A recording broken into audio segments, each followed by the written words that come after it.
Most substances don't exist in nature as pure materials. In fact, they exist as complex mixtures.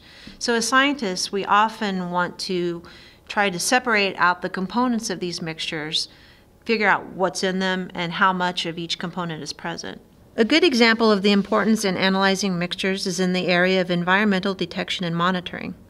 Industrial waste and other contaminants, such as pesticides from farming, may be washed into our rivers, streams, and lakes. The presence of these contaminants can pose a health risk to humans who drink this water, eat the fish from these waters, or eat the food that is harvested from these areas.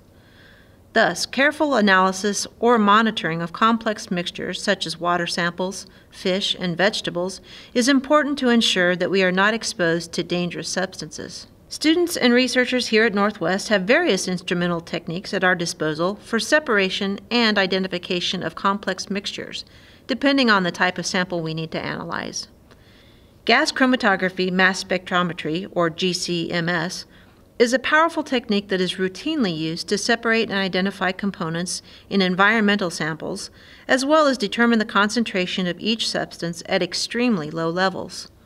Liquid chromatography mass spectrometry, or LCMS, is also a well-known separation technique that is commonly used to analyze mixtures, particularly in medicines.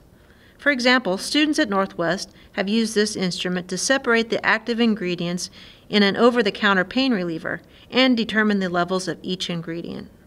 Matrix-assisted laser desorption ionization time-of-flight mass spectrometry, also known as MALDI TOF mass spec, is a specialized instrument for separating and identifying biological substances such as peptides and proteins.